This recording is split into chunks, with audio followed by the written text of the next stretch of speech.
Partout où nous regardons dans l'univers, nous trouvons de l'ordre et de l'organisation. Des galaxies éloignées au plus profond de l'atome, nous apercevons des systèmes très ordonnés.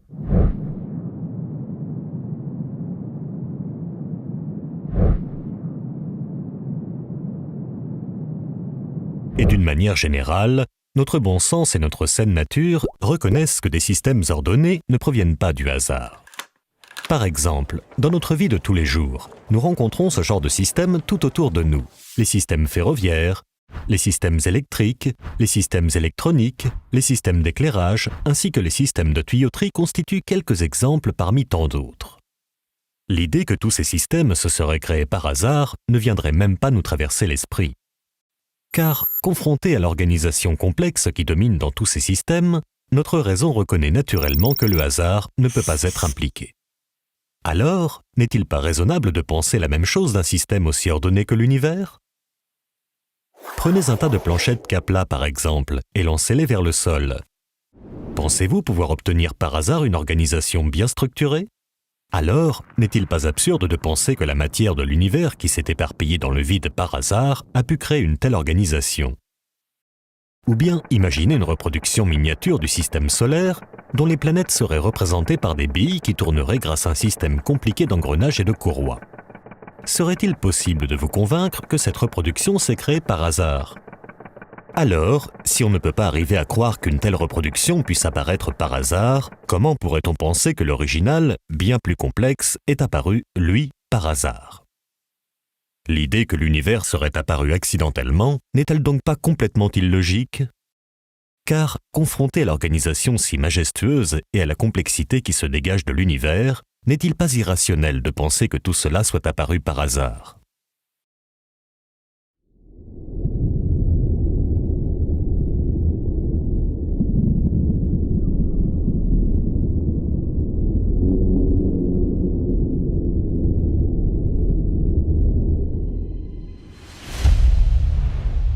Toute espèce vivante est composée de milliards de cellules environ 1000 fois plus petites que les dernières phalanges de votre main. Ces cellules représentent la base de la vie et sont considérées comme la forme de vie la plus basique et la plus simple. Malgré tout, si on pénétrait par l'un des orifices d'une cellule vivante, on découvrirait un monde d'une complexité ahurissante sous le règne d'une technologie très avancée. Toutes sortes de machines semblables à des robots se présenteraient à nos regards dans toutes les directions. Par exemple, les molécules appelées kinésines ressemblent à des robots avec des jambes et des bras. Un peu comme des facteurs, leur rôle est de délivrer des paquets de protéines d'une partie de la cellule à une autre.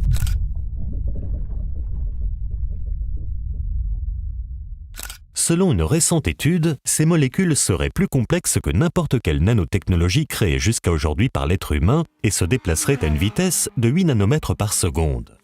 Cette vitesse correspond à notre échelle à la vitesse du jet supersonique Thrust qui vient récemment de dépasser le mur du son. Autre exemple, avec l'ATP synthase, un générateur high-tech d'énergie dont le rôle est de fournir l'énergie dont a besoin une cellule vivante pour vivre. Perçu comme l'une des merveilles du monde moléculaire, il s'agit du plus petit moteur rotatif au monde. Il possède de nombreuses parties que nous reconnaissons dans les moteurs modernes. Un rotor, un stator, un arbre de transmission ainsi que d'autres éléments de base d'un moteur. Dernier exemple avec les molécules qu'on appelle les dinéines et dont l'architecture est composée de différentes parties arrangées d'une manière bien déterminée. Leur design est si exceptionnel qu'une représentation imagée de leur structure a été publiée dans un magazine scientifique dédié aux nanotechnologies. Il s'agit là de quelques exemples parmi des milliers de machines moléculaires ultra sophistiquées présentes dans les cellules de notre corps. Est-ce raisonnable alors de penser que toutes ces différentes machines cellulaires d'une très grande complexité qui accomplissent des fonctions intelligentes se soient créées par un simple hasard?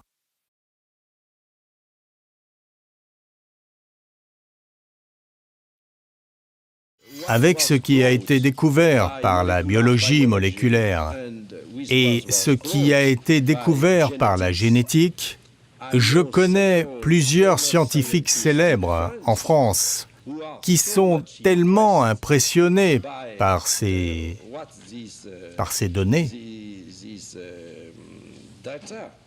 de ces nouvelles disciplines scientifiques, qu'ils admettent maintenant qu'ils croient en Dieu. Je connais plusieurs personnes qui étaient matérialistes auparavant et qui disent maintenant qu'elles sont forcées de croire en Dieu du fait de ce que nous connaissons aujourd'hui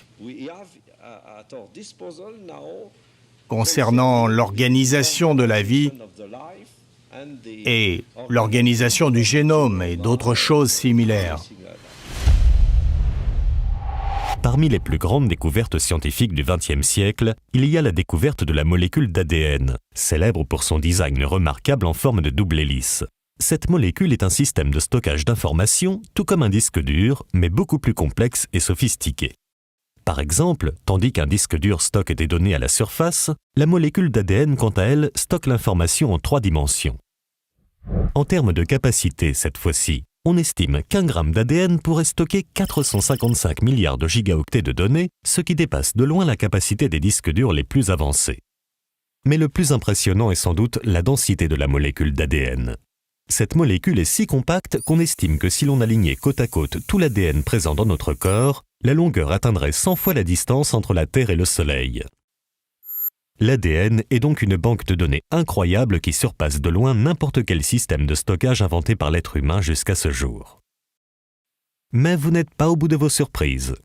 Chaque seconde, des milliards de machines moléculaires copient votre ADN en molécules d'ARN afin de créer par la suite des protéines. Dans ce processus de création de protéines, divers éléments chimiques travaillent ensemble en parfaite coordination.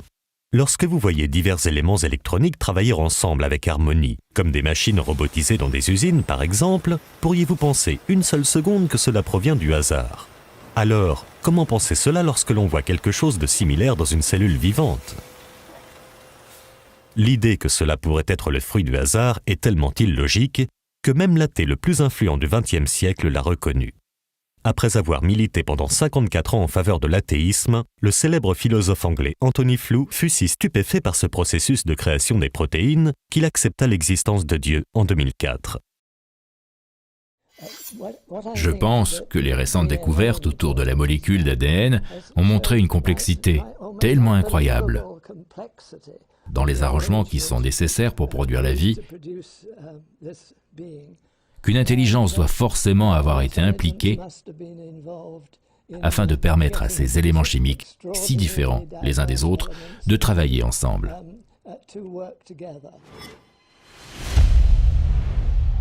La raison humaine reconnaît de manière innée que toute création suppose l'existence d'un créateur. Notre bon sens et notre saine nature reconnaissent que derrière l'existence d'un design se trouve forcément un designer. Par exemple, lorsque l'on regarde une peinture, on en déduit logiquement l'existence d'un peintre. Lorsque l'on regarde un bâtiment, on en déduit logiquement l'existence d'un architecte. Lorsque l'on regarde une montre, on en déduit logiquement l'existence d'un horloger. Alors, lorsque l'on regarde la création autour de nous, n'est-il pas raisonnable d'en déduire l'existence d'un créateur ?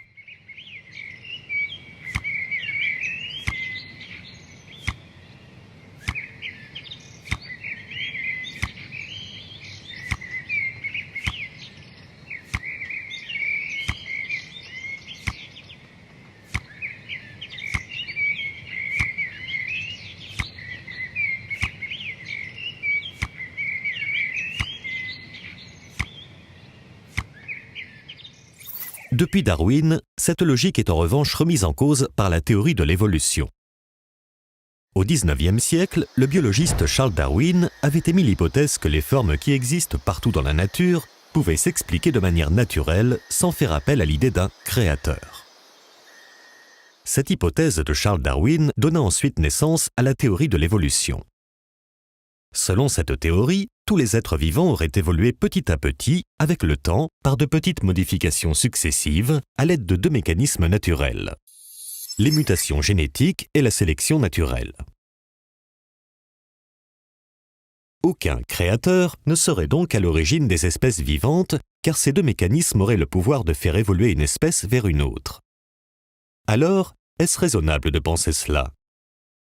La sélection naturelle est un processus simple qui stipule que les êtres vivants qui s'adaptent le mieux aux conditions naturelles de leur environnement vaincront et survivront, tandis que ceux qui n'y arrivent pas disparaîtront.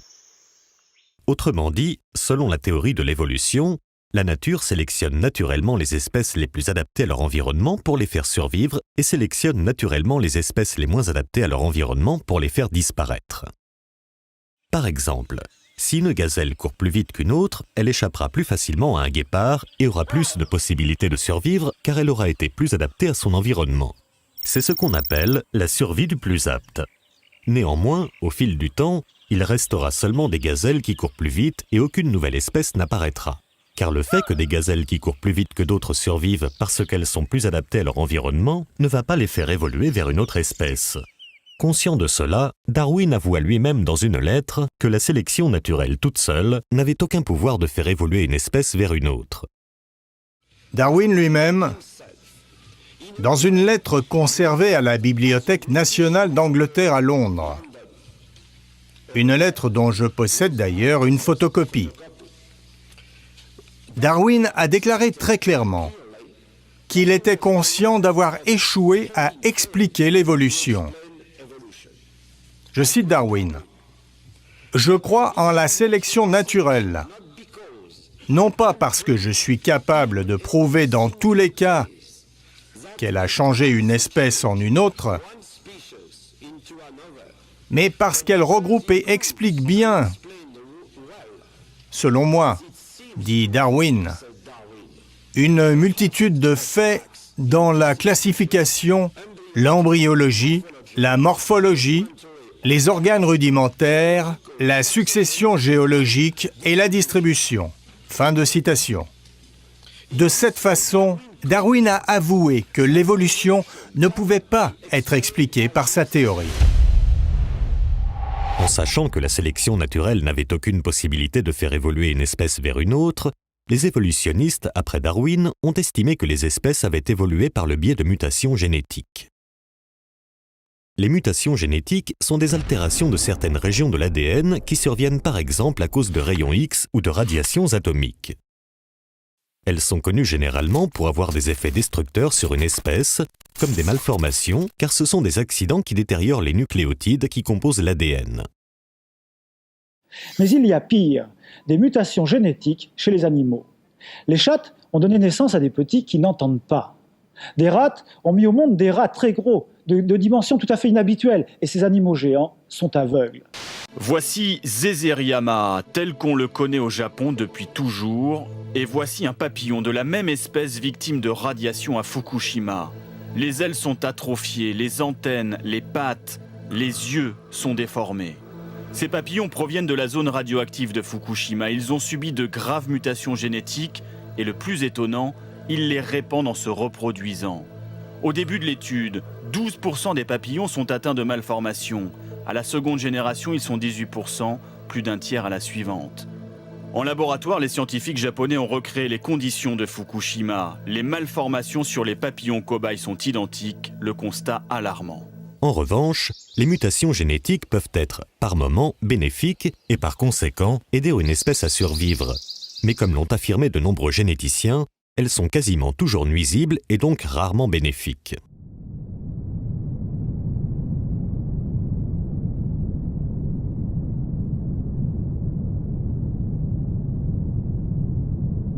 En effet, la plupart des mutations produisent des anomalies, des maladies, des détériorations de la viabilité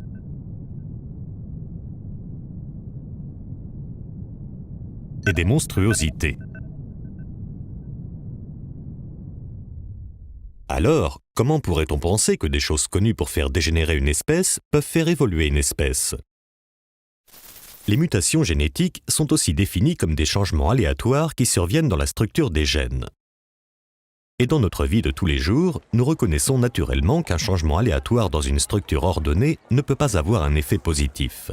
Par exemple, si un changement aléatoire survenait dans un bâtiment suite à un tremblement de terre, y aurait-il une amélioration ou une évolution dans la structure du bâtiment ? Alors, comment un esprit rationnel pourrait-il penser que des changements aléatoires comme les mutations génétiques auraient pu être la cause de l'évolution des espèces ? Dans un célèbre manuel scolaire de biologie, il est d'ailleurs dit, au sujet des mutations génétiques, « un changement aléatoire n'est pas susceptible d'améliorer le génome, pas plus que tirer une balle aveuglément sur le capot d'une voiture n'est susceptible d'améliorer les performances du moteur. J'ai, dans la guerre, traité le conte de fées de grandes personnes. Pour grandes personnes, ces théories de Lamarck et de Darwin. Certains lecteurs ont été choqués par cette expression. J'avoue que je la maintiens. Et quand je vois encore des gens sérieux croire que vraiment des ailes vont pousser aux animaux parce qu'ils avaient besoin ou parce qu'ils avaient envie de voler, ou alors même la théorie de Darwin, de penser que les amibes sont devenus l'Académie française, comme dit Bernard Schoch, Bernard Schoch, une mare d'amibes est devenue l'Institut. Et bien, c'est tout de même difficile de penser que ça s'est formé à coup de variations tout à fait accidentelles. J'avoue que vraiment, ça me paraît enfantin, et on aura du mal à en débarrasser la science. Voilà quel est mon avis secret. Car en effet, ces théories satisfont assez le gros public. Mais c'est une tentation intellectuelle. Tentation intellectuelle, elles sont séduisantes. Et il est d'ailleurs curieux qu'on n'a jamais même proposé que ça. Lorsqu'on médite réellement sur la complexité et la diversité des animaux qui nous entourent, est-ce vraiment raisonnable de penser qu'ils aient pu apparaître par un simple hasard? Dans un livre sur la biophysique, on apprend même que la technologie humaine est encore très en retard par rapport à la nature. Saviez-vous, par exemple, que la mouche, grâce à 2 petits organes qui contrôlent le battement de ses ailes, arrive à effectuer des manœuvres en plein vol qui surpassent de loin celles effectuées par les avions de chasse d'aujourd'hui? Saviez-vous aussi que les systèmes de chauffage et de climatisation des nids de termites sont supérieurs à ceux inventés par l'homme en termes de consommation d'énergie et d'équipement? Saviez-vous que le système de transmission à haute fréquence des chauves-souris est bien plus efficace que n'importe quel radar conçu par les humains? Saviez-vous qu'une espèce d'éponge marine possède des fibres optiques plus performantes et plus solides que celles conçues par les humains? Comment se fait-il que le monde naturel soit doté d'une infinité de systèmes parfaits et de technologies remarquables qui surpassent amplement les systèmes et technologies créés par les humains? Les espèces vivantes sont même si complexes que de nombreux ingénieurs s'inspirent aujourd'hui du monde naturel pour développer de nouvelles technologies. Saviez-vous, par exemple, qu'un télescope à rayons X a été conçu en imitant l'œil du homard?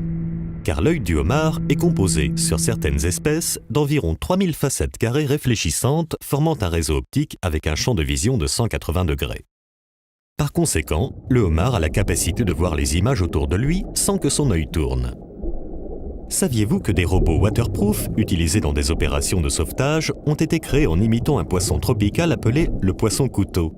Car le poisson-couteau est connu pour sa manœuvrabilité hors du commun et une agilité digne d'un vrai acrobate. Avec sa nageoire tout en longueur, il arrive à se déplacer dans toutes les directions, aussi bien en avant qu'en arrière, ainsi qu'à la verticale, quasiment instantanément. Saviez-vous que l'avant d'un TGV japonais a été conçu en imitant le bec de l'oiseau martin-pêcheur?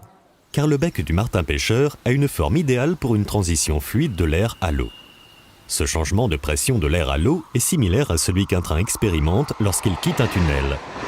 Les ingénieurs japonais ont donc décidé de reconstruire l'avant du train en reproduisant le design du bec du martin-pêcheur, ce qui a permis de réduire le bruit des trains, mais aussi leur consommation d'énergie de 15%.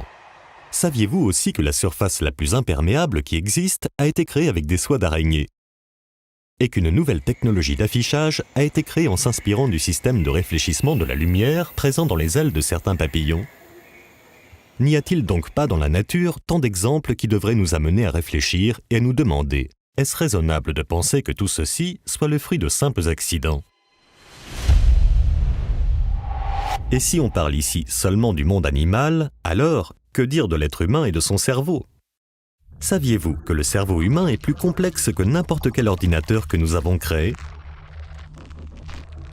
On nous présente, et on a bien raison de nous présenter par exemple le LEM, vous savez, qui arrive sur la Lune avec un ordinateur qui lui permet de calculer la distance qu'il sépare de la surface de la Lune, grâce auquel il va ralentir sa vitesse petit à petit jusqu'à ce qu'il arrive à la surface du sol lunaire en faisant quasiment du surplace, n'est-ce pas?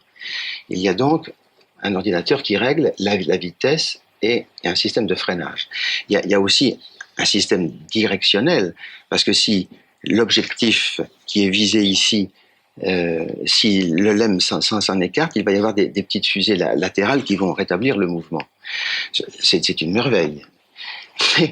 Mais nous qui faisons ça, nous avons à notre disposition cet ordinateur qui nous permet de régler la vitesse pour nous arrêter juste au but, qui nous permet de régler la direction pour ne pas nous écarter de la direction. Et ça, c'est un geste extrêmement simple. Mais nous faisons des choses terriblement compliquées à chaque instant et qui changent tout le temps. La complexité du cerveau et de certains membres du corps humain constitue sans doute l'une des objections les plus sérieuses à la théorie de l'évolution.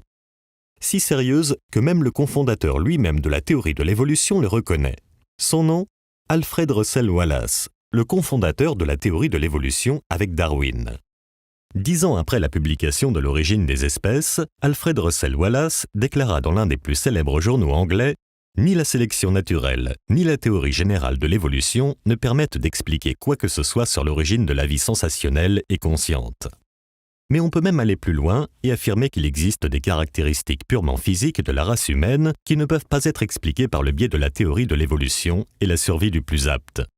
Le cerveau, les organes de la parole, la main et la forme extérieure de l'homme nous offrent des difficultés particulières à cet égard sur lesquelles nous allons brièvement attirer l'attention.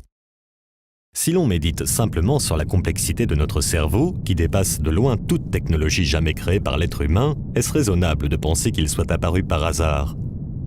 Si l'on médite sur sa composition avec des centaines de milliards de neurones et ses impulsions électriques circulant à une vitesse d'environ 100 mètres par seconde, comment un esprit rationnel peut-il penser que cela provient du hasard ? Comment imaginer, par exemple, qu'un système si complexe que le système nerveux central, constitué d'un réseau très ordonné de milliards de neurones, aurait pu émerger par hasard par de petites modifications successives accidentelles ? Et que dire de la conscience ?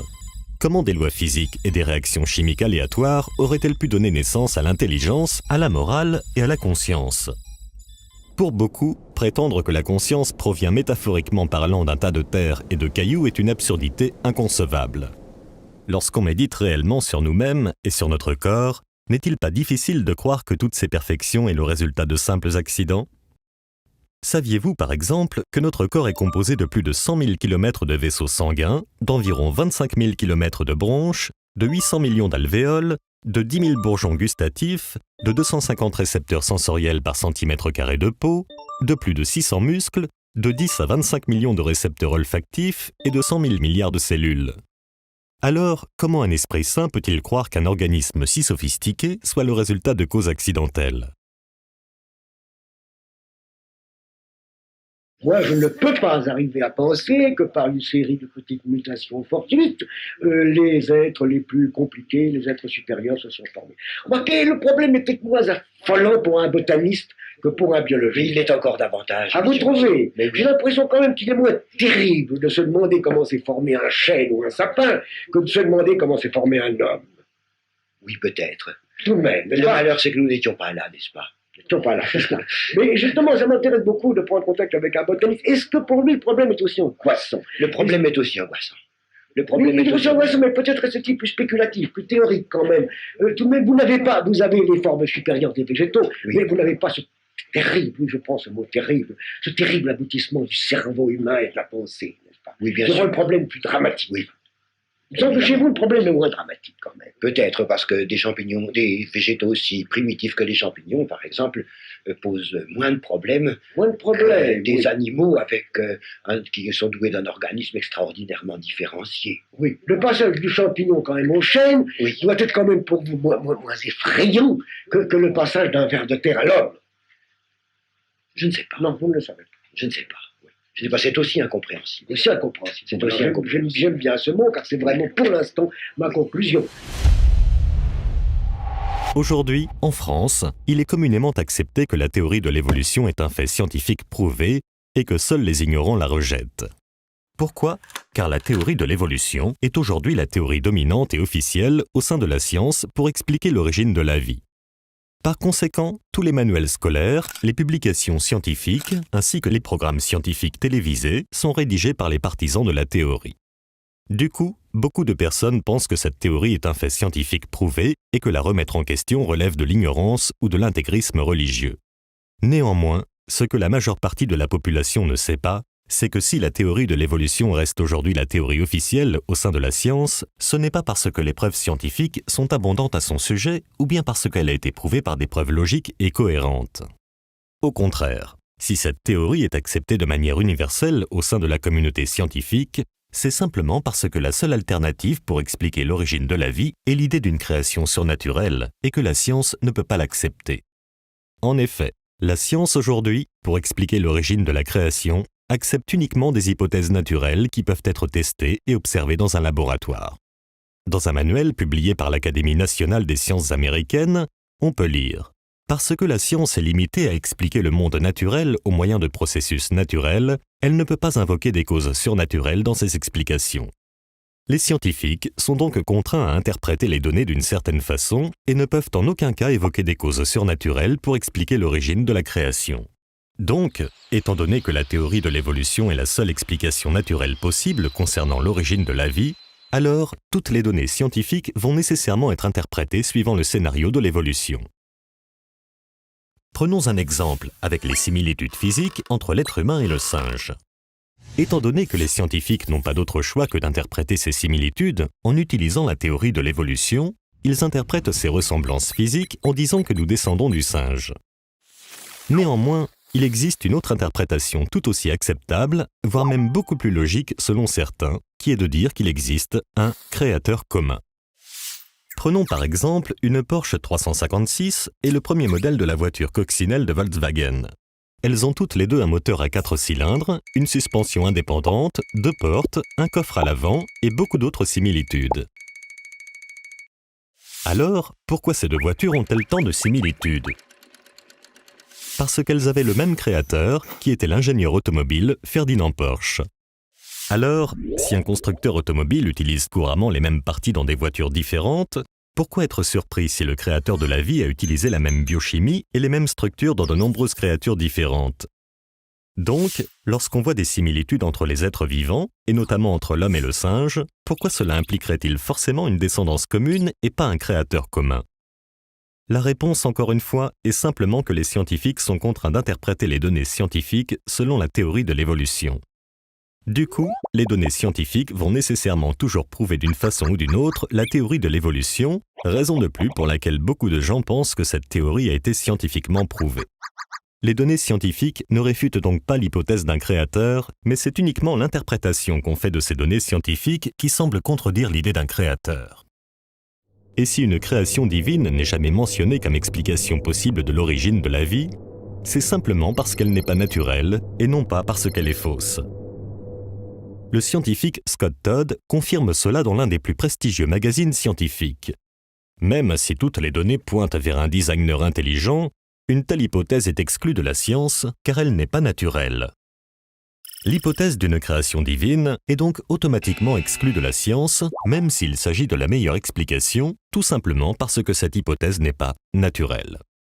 C'est malheureux à dire, mais la science, de nos jours, pour expliquer l'origine de la vie, cesse donc d'être à la recherche de la vérité, car elle est devenue esclave de la doctrine du naturalisme et du matérialisme. En résumé, si la théorie de l'évolution reste aujourd'hui la théorie officielle au sein de la science, c'est uniquement parce que c'est la seule explication naturelle possible concernant l'origine de la vie, et non pas parce qu'elle a été prouvée scientifiquement. Et pour preuve, nous allons voir que cette théorie est loin d'avoir été prouvée scientifiquement. Et vous n'êtes pas au bout de vos surprises.